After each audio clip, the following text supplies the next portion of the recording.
అలాగే నేను రాజ్యసభ సభ్యుడిగా ఉన్నప్పుడు రాజశేఖర రెడ్డి గారు లోక్సభలో ఉండేవారు. గుడ్ మార్నింగ్ బ్రదర్ అనేవాడిని.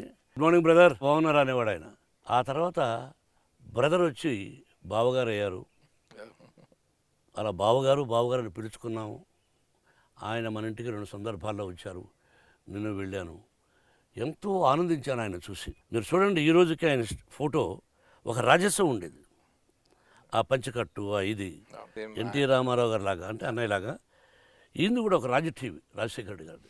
రామారావు గారిని ఎలా కొన్ని సందర్భాల్లో ఆయన చేసినటువంటి పాలసీలు దండం పెట్టుకోవాలను, అలాగే రాజశేఖర రెడ్డి గారు కూడా ఒక ఇంజనీరింగ్లో, ఒక ఆరోగ్యశ్రీ, ఈ డిడ్ ఎక్స్ట్రాడినరీ థింగ్స్. మహానుభావుడు. మాట చెప్తే మాట మీద ఉండేవాడు రాజశేఖర రెడ్డి గారు. నేనేం ఫీల్ అవుతామంటే మా దురదృష్టం ఆయన పోయింది. ఒక గొప్ప రాజకీయవేత్త. అప్పటికే కాంగ్రెస్ అంతా అట్టడుగున పడిపోయింది. ఆయన పాదయాత్రతో స్టార్ట్ అయింది మళ్ళీ. మాకందరికి పొలిటికల్ అవేర్నెస్ మీ అసెంబ్లీ రౌడీ, మీ ఎం ధర్మరాజు ఎంఏ, ఇట్లాంటి మీ మూవీస్ చూసే మాకు బాగా వచ్చింది సార్. ఎం ధర్మరాజు ఎంఏ ఈ రోజు కాదు, రేపటి కాదు. కొబ్బరి చిప్పలు ఏరుకునేవాడు క్యారెక్టర్ అంటే నేను చేశాను.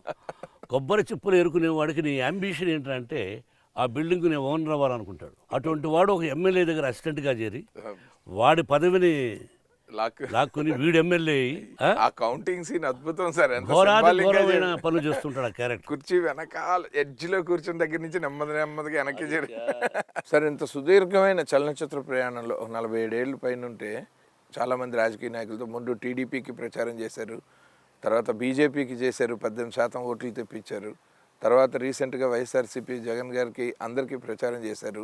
ఇలాగ మీరు ప్రతి పార్టీకి మీకు అయిన వాళ్ళకో లేకపోతే ఒక సిద్ధాంతాలలో మీరు నమ్మిన వాళ్ళకో మీరు చాలా సపోర్టివ్గా నిలబడ్డారు. అంటే హీరోగా, ఆర్టిస్ట్గా మీ చరిష్మాని రాజకీయాలకి మీరు స్ప్రెడ్ చేశారు ఒక సపోర్ట్ సిస్టమ్ లాగా. అయితే సినిమాలేమో జనరల్గా మనం ఒక రెమ్యూనరేషన్ తీసుకుని ఓ సక్సెస్ కోసం, ఓ స్టార్డమ్ కోసం చేస్తాం కదా సార్. ఆ రాజకీయాల్లో మీరేం ఆశించి చేశారు సార్? ఏదో ఒక పదవి లేకపోతే రాజకీయాల ఇన్క్లినేషన్ అసలు ఎందుకు ఉంటుంది సినిమాలకి? ఆ రోజు అన్నయ్య పార్టీలో చేరినప్పుడు నేను లాభం కోసం కాదు, అన్నయ్య కోసం వెళ్ళాను. అలాగే బీజేపీ ఒక మంచిది దేశానికి కావాలని చెప్పి వెళ్ళాను. జగన్ ముఖ్యమంత్రి కావాలని కోరుకుని వెళ్ళాను. ఏది ఎప్పుడు ఆశించిన భగవంతుని తెలుసు. నేను జగన్ మనం ప్రచారం చేసినప్పుడు కూడా అతను ముఖ్యమంత్రి కావాలని కోరుకున్నాను తప్ప అతను ముఖ్యమంత్రి అయితే ఫలానా పదవి నాకు కావాలనేది భగవంతుని సాక్షిగా నేను ఆశించలేను. కాబట్టి ఆశించి వెళ్ళాల. సినిమా ఆశిస్తాం.